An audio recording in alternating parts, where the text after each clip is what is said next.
अस्सलामु अलैकुम वरहमतुल्लाहि वबरकातुहू। अल्हम्दुलिल्लाहि रब्बिल आलमीन वल आक़िबतु लिल मुत्तक़ीन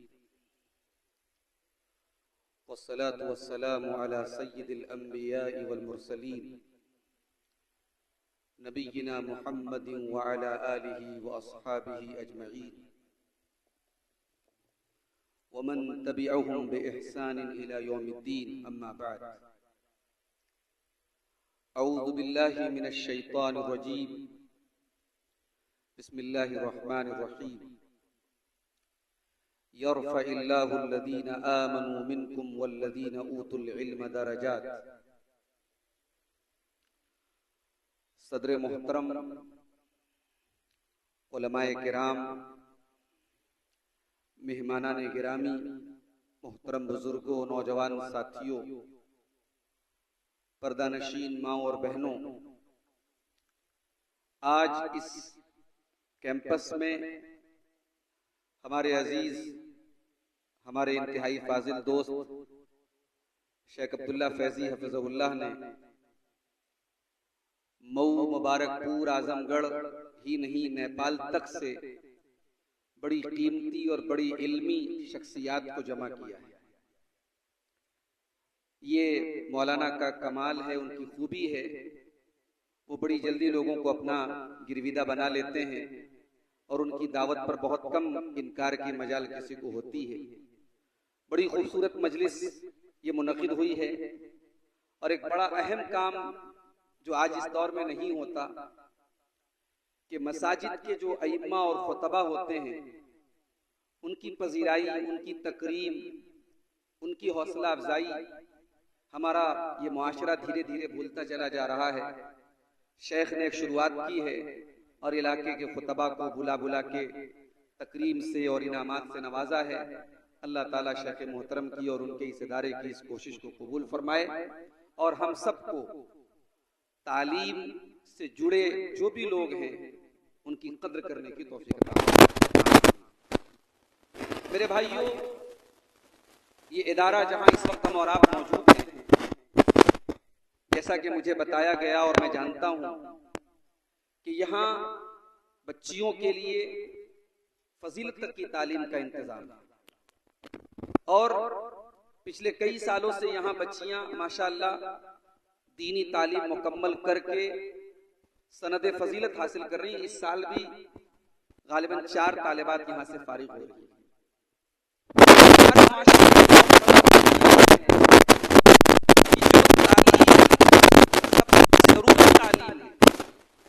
जो तालीम हमें कब्र में काम आएगी, जो तालीम हमें आखिरत में काम आएगी, उस तालीम को भी हमने साइड कर दिया और दुनियावी तालीम में तो खैर हम पीछे हैं। और ये उस उम्मत का हाल है जिसे उम्मत इकरा का नाम दिया गया। कुरान करीम की पहली आयत, बल्कि कुरान करीम का जो पहला लफ्ज उतरा है दुनिया में, उलमा ने लिखा कि कुरान करीम में 78,000 अल्फाज है। 78,000 अल्फाज में कुरान करीम का जो पहला लफ्ज नाज़िल हुआ है वो इकरा है, पढ़ो। कुरान करीम की 6,000 से जायद आयतों में जो पहली 5 आयतें उतरी हैं, इक़रा बिस्मि रब्बिकल्लज़ी खलक़ खलक़ल इंसान मिन अलक़ इक़रा व रब्बुकल अकरम अल्लज़ी अल्लम बिल क़लम अल्लमल इंसान मा लम यअलम। और कीजिए, ये कुरान करीम की वो पहली 5 आयतें हैं जो जनाब मोहम्मद रसूलुल्लाह सल्लल्लाहु अलैहि वसल्लम के ऊपर नाज़िल हुई।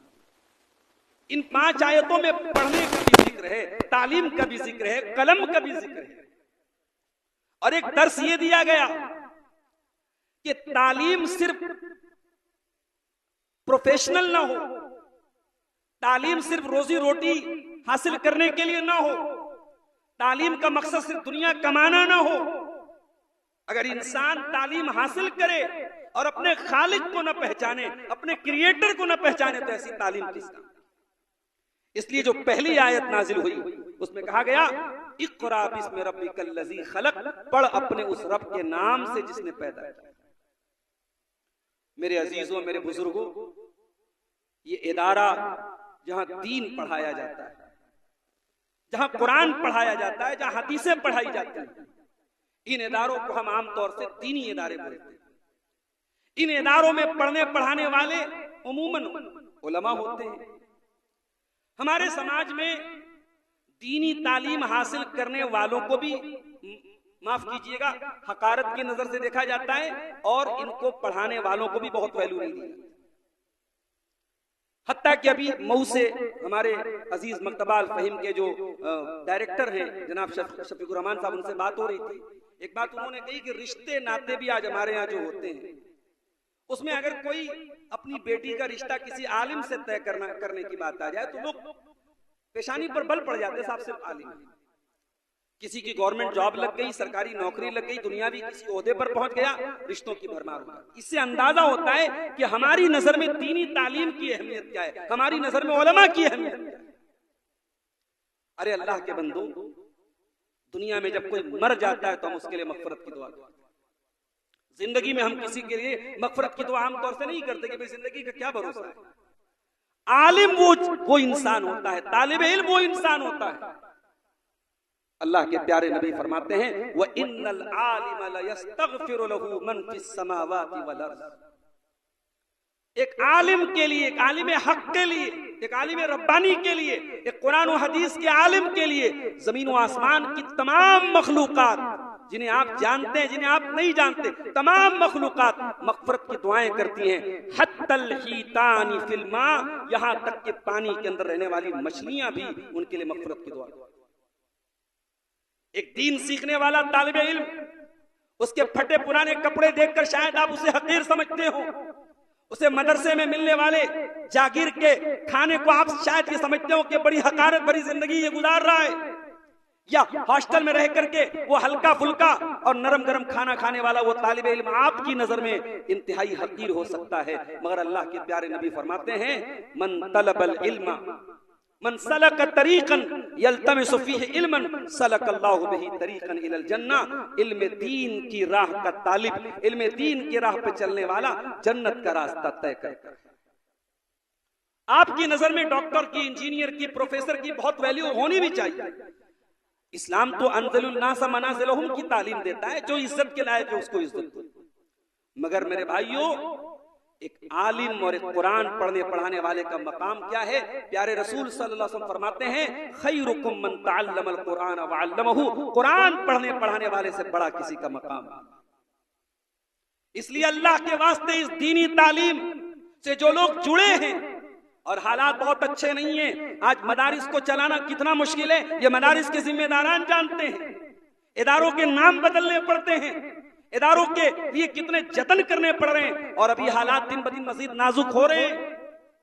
इसलिए अल्लाह के वास्ते इन दीनी इदारों की कद्र करो मेरे भाई, वरना वो दिन भी आएगा जब आप, अभी हमारे जामिया आलिया के प्रिंसिपल ने एक बात आपके सामने ये रखी कि आज साहब मदारिस की तालीम को भी जो है उसका भी एक अल्टरनेट तलाशा जा रहा है कि साहब बच्चा हमारा जो है वो मस्जिद में 2 घंटा 1 घंटा पढ़ ले, ठीक है, उसकी अपनी एक अहमियत, हम उसका कुल्लियतन इनकार नहीं कर रहे। मगर अगर ये मिजाज बनाएगा कि साहब मदारिस को बंद कर दिया जाए और मस्जिदों में ये 1 घंटे के मकतब से काम चल जाए, नहीं। हमारी कौम को उलमा की भी जरूरत है, हमारी कौम को आलिमात की भी जरूरत है।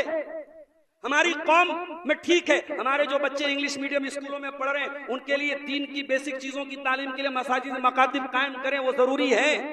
मगर मदारिस की अपनी अहमियत है, इन मदारिस को हमें कायम रखना है। इर्तिदाद का फितना कितनी तेजी से बढ़ रहा है, ये आपसे कोई ढकी छुपी बात नहीं है। इर्तिदाद के फितने की तेजी को देखते हुए क्या जरूरत नहीं है कि आज हमारी बच्चियां आलिमा बने, हमारी बच्चियां कुरान और हदीस की जानकार बने और औरतों में दावत का काम करें, औरतों को जागरूक करें, औरतों को ईमान की अहमियत बताएं, औरतों को दीन बताएं। ये बहुत बड़ा काम है, ये इतना बड़ा काम है कि प्यारे रसूल सल्लल्लाहु अलैहि वसल्लम इसके लिए टाइम निकालते थे। सही बुखारी की रिवायत है, हजरत अबू सईद खुदरी कहते हैं प्यारे रसूल सल्लल्लाहु अलैहि वसल्लम के पास कुछ औरतें आईं और कहने लगी गलबना अलैकर रिजाल, या रसूल अल्लाह आपकी बातें तो मर्द हजरात सुनते हैं, हम तक तो आपकी बातें नहीं पहुंच पाती। फवाअदहुन्ना यौमन, अल्लाह के प्यारे हबीब आपसे ज्यादा बिजी कौन हो सकता है, अल्लाह के प्यारे नबी से ज्यादा मसरूफ कौन हो सकता है।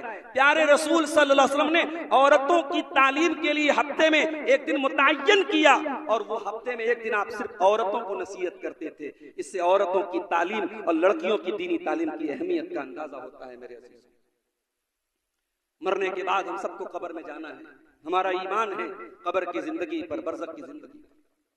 कब्र में जाने के बाद फरिश्ता 3 सवाल करेगा, सबसे करेगा, मन रब्बु का, मन नबियों का, मा दीनु, तेरा रब कौन है, तेरे नबी कौन है, तेरा दीन क्या है।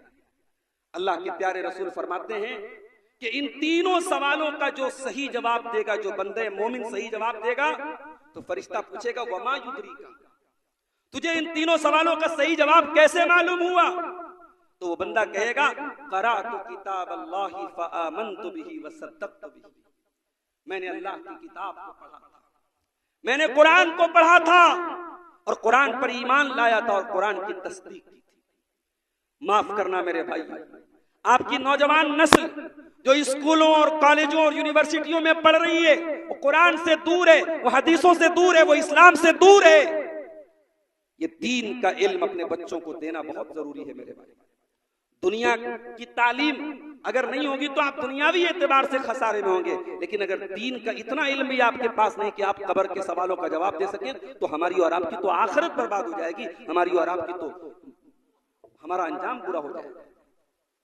मेरे भाइयों, ये दीनी तालीम वो तालीम है जिसके बारे में अल्लाह कुरान में कहता है कुल हल यस्तविल लज़ीना यअलमून वल लज़ीना ला यअलमून, ये इल्म रखने वाले और ये इल्म न रखने वाले, आलिम और गैर आलिम बराबर नहीं हो सकते। कुरान कहता है यरफ़इल्लाहुल लज़ीना आमनू मिनकुम वल लज़ीना ऊतुल इल्म दरजात, अल्लाह उलमा के दर्जे और मकाम को बढ़ाता है। कुरान कहता है शहीदल्लाहु अन्नहु ला इलाहा इल्ला हु वल मलाइकतु व उलुल इल्मि क़ाइमन बिल क़िस्त, अल्लाह की तौहीद की गवाही अल्लाह के साथ साथ उसके फरिश्ते देते हैं और अहले इल्म देते हैं। अल्लाह ताला ने बार बार कुरान में उलमा को और अहले इल्म का मकाम बयान। आज हमारे दरमियान से दीनी तालीम बल्कि मुतलक तालीम का ही जज्बा खत्म होता चला जा रहा है। और आज न तालीम का वो शौक है, वो न जज्बा है। नई नस्ल मोबाइल के पीछे, सोशल मीडिया के पीछे दीवानी बनी। और हालात ये हैं, अभी इसी उत्तर प्रदेश के संबल के इलाके में 2 मुसलमान लड़कियों को पुलिस ने गिरफ्तार किया। वो 2 मुसलमान लड़कियां इंस्टाग्राम पर और फेसबुक पर अकाउंट बना करके, आईडी बना करके इंतहाई बेहुदा और वल्गर किस्म के जो है वीडियोस और उसमें बातें और गाली गलौज डालती थी। ये आज मुसलमान लड़कियां, ये सोचिए पूरे समाज और पूरे कौम के लिए कितनी शर्मनाक। हमारी कौम की तरजीहात ये, हमारी कौम को नौजवान रात को 2-2 बजे तक इन फजूल चीजों में अपना वक्त गुजारता। हमारे असलाफ का क्या हाल था मेरे भाई। अभी मैं पढ़ रहा था इमाम ज़ुहरी रहमतुल्लाह अलैह, हमारे यहाँ इल्म हदीस के बहुत बड़े आलिम गुजरे, बहुत बड़े इमाम गुजरे हैं। इमाम ज़ुहरी की बीवी कहा करती थी कि मेरे शौहर इमाम ज़ुहरी अगर मेरे लिए 100 सौतने ले आए तो वो 100 सौतने मेरे ऊपर इतनी भारी नहीं है जितनी इमाम ज़ुहरी की किताबें हैं जिनका ये रात दिन मुताला है। इमाम इब्नुल जौज़ी रहमतुल्लाह अलैह 6ठी सदी हिजरी के बहुत बड़े आलिम, मुकर्रिर, वाइज, मुसन्निफ। इमाम इब्नुल जौज़ी जब किताब लिखते थे उस जमाने में फाउंटेन पेन, बॉल पेन नहीं था, तो इमाम इब्नुल जौज़ी कलम के, वो जो लकड़ी के कलम होते थे उससे लिखते थे। तो वो जो लकड़ी के कलम होते थे उसको जो तराशते थे, उसके जो तराशे बचते थे, इमाम इब्नुल जौज़ी उसको फेंकते नहीं थे, उसको सेव करके रखते थे। जब इमाम इब्नुल जौज़ी का इंतकाल का वक्त आया तो वो उनके कलम के लकड़ी के जो तराशे थे उनसे पूरी एक कोठरी भर गई थी उनके घर। उन्होंने हुक्म दिया कि जब मेरा इंतकाल हो जाए तो इन्हीं तराशों को जला करके इन पर मेरे वो पानी गर्म करना और उससे मुझे गुस्ल देना। अल्लाह, ये जज्बा था हमारे इल्म दीन ऐसे ही नहीं पहुंचाए हम तक। आप मुहद्दिसीन के वाक़यात पढ़ें, आप दांतों तले उंगली दबा लेंगे कितनी मेहनत और कितनी कुर्बानियां उन्होंने की। आज हम बड़े फख्र से नाम लेते हैं इमाम बुखारी का, इमाम मुस्लिम का, इमाम तिरमिजी का, अइम्मा मुहद्दिसीन का। इन्होंने बड़ी बड़ी कुर्बानियां दी है मेरे भाई। सहाबे किराम में एक नाम हमको मिलता है अब्दुल्लाह इब्न अब्बास रज़ी अल्लाह ताला। कौन नहीं जानता अब्दुल्लाह इब्न अब्बास? ये अल्लाह के प्यारे रसूल के चचा के बेटे हैं। अल्लाह के प्यारे रसूल सल्लल्लाहु अलैहि वसल्लम के अहले बैत में से हैं। प्यारे नबी का इंतकाल हुआ तो अब्दुल्लाह इब्न अब्बास की उम्र 10 या 11 साल की थी। अब्दुल्लाह इब्न अब्बास एक अंसारी सहाबी से कहते हैं नबी के इंतकाल के बाद कि आओ, अभी अल्लाह के नबी के बहुत सारे सहाबा मौजूद हैं, हम चल करके हदीस का इल्म ले लेते हैं, सुन्नत का इल्म ले लेते हैं, वरना बाद में ये सहाबा हमको नहीं मिलेंगे। तो अंसारी सहाबी ने कहा कि ए अब्दुल्लाह इब्न अब्बास, इतनी मेहनत क्यों कर रहे हो? तुम सीख भी लोगे, तुम हदीसों को पढ़ भी लोगे, तो कौन तुमसे हदीस सीखेगा? बड़े बड़े सहाबा मौजूद है, तुम बहुत जूनियर हो, तुम्हारे पास कोई नहीं आएगा। बड़े बड़े लोगों के पास लोग जाएंगे, तुम्हारे पास नहीं आएंगे। वो अंसारी सहाबी पीछे हट गए, अब्दुल्लाह इब्न अब्बास पीछे नहीं हटे। अब्दुल्लाह इब्न अब्बास खुद कहते हैं, दारमी की सही रिवायत है कि मैं हदीस सीखने के लिए लोगों के घर जाता था, जिसके बारे में पता चल जाता था इसके पास अल्लाह के प्यारे रसूल की कोई हदीस है, मैं उसके घर जाता था। कहते थे ऐसा भी होता था कि दोपहर का टाइम होता था, मैं किसी से मिलने जाता था, वो आराम कर रहा होता था, कैलूला कर रहा होता था, मैं उसके दरवाजे पे जाके अतवस्सतु बिरिदाई, अपनी चादर पर टेक लगा के लेट जाता था। हवाएं चलती थी और मेरी नाक में जाती थी, धूल उड़ती थी, मेरी नाक में जाती थी, मैं बर्दाश्त करता था। जब उस आदमी का आराम पूरा हो जाता था, नींद खुलती थी, वो उठता था और दरवाजा खोलता था तो कहता था यब्न अम्मे रसूलिल्लाह, ऐ अल्लाह के रसूल के चचा के बेटे, आप मेरे दरवाजे पर लेटे हो, क्या बात है? कहा कि मुझे मालूम हुआ है कि तुम्हारे पास रसूल अकरम की एक हदीस है, मैं वो लेने आया हूँ। कहा कि अरे क्या बात कर रहे हैं, आप मुझे हुक्म दिए होते मैं आ जाता। कहा कि नहीं नहीं, तुम्हारे पास हदीस थी तो प्यासा कुएं के पास जाता है, कुआं प्यासे के पास चल के नहीं आता, मुझे तुम्हारे पास आना था। और अब्दुल्लाह इब्न अब्बास रज़ी अल्लाह तआला अन्हु इस तरीके से लोगों से हदीस सीखते रहे और सीखते सीखते इस लेवल पर पहुंचे कि जब उनके पास तलबा आकर के हदीस सीखने लगे और इल्म सीखने लगे तो वो अंसारी सहाबी ये मंजर देख के कहते थे काना हाज़ल फता आक़ल मिन्नी, ये नौजवान बहुत होशियार था, ये नौजवान बहुत समझदार था, मैं ही पीछे रह गया। और अब्दुल्लाह इब्न अब्बास वो सहाबी है मेरे प्यारे साथियों, जिनको तर्जुमानुल कुरान कहा जाता है, जिनको हब्रुल उम्मा कहा जाता है, जिनको स्कॉलर ऑफ द उम्मा कहा जाता है। तो ये मकाम हजरत अब्दुल्लाह इब्न अब्बास को मेहनत के बल पे मिला है। मेरे अजीजों, मेरे भाइयों, मेहनत और हरकत ये इस्लाम की तालीम।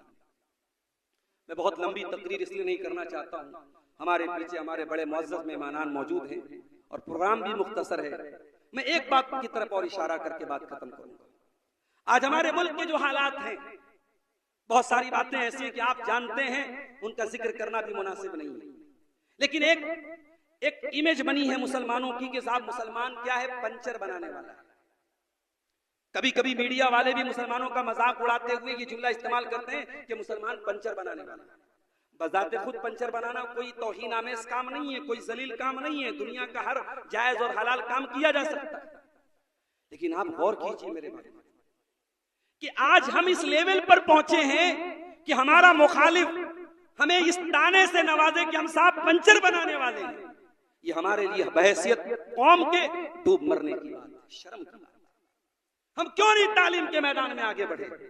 इसी मुल्क में बहुत सारे ऐसे मुसलमान हैं जिन्होंने तालीम और काबिलियत की बदौलत अपना लोहा बनवाया है। और एक बात याद रखिए, दुनिया के किसी मैदान में भी आप रहिए, अगर आप वाकई में मुसलमान बन के रहेंगे, अल्लाह ताला आपको दीन भी देगा और दुनिया भी देगा। ये अल्लाह का वादा है। अल्लाह इज्जत देता है, अल्लाह जिल्लत देता है। आज मसला ये है, हम कारोबार करते हैं तो वहां पर भी हम फ्रॉड करते हैं, हम नौकरी करते हैं वहां पर भी हम गलत काम करते हैं। हम दुनिया के किसी शोबे में बदनुमानी और करप्शन करेंगे तो जाहिर है कि उसकी सजा हमें दुनिया में मिलेगी। वरना इस हिंदुस्तान के इन हालात में और तासुब के इस माहौल में, अभी 2 दिन पहले मैं शाहजहांपुर के इलाके में गया, एक मुसलमान साहब के यहाँ एक साहिब खैर के यहाँ मैं गया, वो ईंटों का उनका भट्टा था। उन्होंने एक बात बताई और वो बात बतौर इबरत मैं आपके सामने नकल कर रहा हूँ। उन्होंने कहा कि मौलाना, हमारे बाप दादा से ये काम हम करते चले आए, हमारे ईंटों के भट्टे, हम ईंटों का काम करते हैं और आज भी अल्लाह का फजलो करम है कि गैर मुस्लिम भी अपने बच्चे को कहता है कि खान साहब के यहाँ से ईंटें लाना, क्योंकि हमारा जो प्रोडक्ट होता है वो मजबूत होता है और हमारी क्वालिटी अच्छी होती है, हमारा रेट ज्यादा होता है, लेकिन लोग हमारे यहाँ से मान लेते हैं। आपकी ईमानदारी, आपकी सदाकत, आपकी दयानत कभी जाया नहीं। मेरे भाइयों, दुनिया की कोई ताकत, अगर आप अपने दीन और इस्लाम और ईमान पर कायम रहें, आपको दुनिया की कोई ताकत रुसवा और जलील नहीं कर सकती, जाया नहीं कर सकती। प्यारे रसूल सल्लल्लाहु अलैहि वसल्लम से हजरत खदीजा ने जो जुमला कहा था, वो जुमला सिर्फ प्यारे रसूल के लिए नहीं था, वो पूरी उम्मत के लिए एक सबक है। हजरत खदीजा ने कहा था कि कल्ला वल्लाही मा युखज़ीकल्लाहु अबदा, ऐ मेरे सरताज, अल्लाह ताला आपको रुसवा नहीं करेगा, अल्लाह आपको ज़ाय नहीं करेगा। इन्नका लतसिलुर रहीम व तुक्सिबुल मादूम व तुक़री ज़ैफ व तुईनु अला नवाइबिल हक़, ऐ मेरे सरताज, आप तो रिश्तेदारों के साथ रिश्ता जोड़ते हैं, आप तो बेकारों को काम दिलाते हैं, बेसहारों के सहारा हैं, यतीमों के मावा हैं, गुलामों के मलजा हैं, अल्लाह ताला आपको ज़ाय नहीं करेगा। तो मेरे भाइयों, हम दीन पर अमल पैरा, हम अपने अंदर हरकत पैदा करें। अपनी नौजवान नस्ल से कहना चाहता हूं, ये बेकारी की जिंदगी छोड़ दो, अपने आप को अच्छी चीजों में इन्वॉल्व करो, हलाल और जायज तरीके से जो काम मिले वो काम करो। और खास तौर से गार्जियन हजरात से कहना चाहता हूँ, माओ से कहना चाहता हूँ, उन बच्चों के वालिदैन से कहना चाहता हूँ, अपने बच्चों की तालीम के लिए अगर अपना पेट काटना पड़े, एक टाइम खा करके एक टाइम भूखा रहना पड़े, तो ये अज़ियत भी गवारा कर लो, मगर आने वाली नस्लों को ज़ेवर तालीम से आरास्ता करो। हमें इल्म हदीस के मैदान में एक नाम मिलता है इमाम रबियतुर राय का। इमाम रबियतुर राय का वाकया सुना के बाद खत्म करता हूँ। बड़ा दिलचस्प वाकया है। इमाम रबियतुर राय के वालिद मोहतरम जो थे, ये सहाबी रसूल थे और अल्लाह की राह में जिहाद करने के लिए गए और लापता हो गए। रूमी फौज से जंग हो रही थी, लापता हो गए, पता नहीं चल रहा था। जिहाद पे जाने के पहले हजरत रबिया राय के वालिद मोहतरम ने अपनी बीवी को 40,000 दिरहम दिए थे और कहा था कि ये बड़ा मुश्किल वक्त आए तो ये पैसा खर्च करना, ये पैसा सही जगह खर्च करना, मैं वापस आऊंगा तो तुमसे इस पैसे का हिसाब। इमाम रबिया राय के वालिद मैदान जिहाद में गए, दुश्मन के इलाके में चले गए, लापता हो गए। इमाम रबिया की मां ने अपने बच्चे को पाला और बच्चे की तालीम पर पैसा खर्च किया, मेहनत की, वक्त दिया और वो इस लेवल तक पहुंचे इमाम रबिया राय कि उनका शुमार अपने दौर के बड़े बड़े मुहद्दिसीन में होने लगा। उनकी राय और उनकी अक्लमंदी और उनकी ज़हानत की ऐसी तारीफ होने लगी कि लोग उनके नाम के साथ रबिया और राय उनको कहा जाने लगा। जब वो जवान हुए, उनके वालिद किसी तरीके से दुश्मन के चंगुल से बच करके आए और जब अपने ही दरवाजे पर पहुंचे तो 20 साल का जवान बेटा, जिसको पहचानते नहीं थे, वो दरवाजे पे खड़ा था। उनके वालिद जब घर के अंदर जाने लगे तो बेटे ने पूछा कि आप कौन है, कहां मेरे घर में चले जा रहे हैं? उन्होंने कहा कि मेरा घर है। फिर अंदर से बीवी आई और बीवी ने शौहर को पहचाना, तब ये राज खुला कि वो रबिया और राय के वालिद मोहतरम। बहरहाल अगले दिन जब हजरत रबिया राय के वालिद मोहतरम मस्जिद में पहुंचे फजर की नमाज के बाद, देखा कि बहुत सारा मजमा लगा है, बड़ी दूर दूर से तलबा आए हैं और उस्ताद का इंतजार हो रहा है, शेखुल हदीस का इंतजार हो रहा है, मुहद्दिस का इंतजार हो रहा है। और थोड़ी देर के बाद जब मसनदे तदरीस पर और मसनदे शेखुल हदीस पर बैठने वाला जो शख्स था वो इमाम रबिया राय थे, जब ये मंजर उन्होंने देखा, उनकी आंखों से आंसू आ गए। उनकी आंखों से आंसू। एक बाप को इससे, एक दीनदार बाप के लिए इससे बड़े शर्फ की बात क्या होगी कि उनका बेटा नबी की हदीसों का खादिम बने, नबी की हदीसों का आलिम बने। तो इमाम रबिया राय के वालिद घर आए और उन्होंने जब अपनी बीवी से 40,000 दिरहम के बारे में पूछा तो उनकी बीवी ने कहा कि वो 40,000 दिरहम मैंने आपके इसी बेटे की तालीम और तरबियत पर खर्च किया। तो हजरत रबिया राय के वालिद ने अपनी बीवी की तारीफ की और कहा कि तूने वो रकम बिल्कुल सही जगह इस्तेमाल की, तूने उसका हक अदा किया। मेरे अजीजों, मेरे भाइयों, आज मसला ये है कि हम तालीम के लिए पैसा खर्च नहीं करना चाहते, हम तालीम के लिए कुर्बानी नहीं देना चाहते, हम तालीम के लिए आगे नहीं बढ़ना चाहते।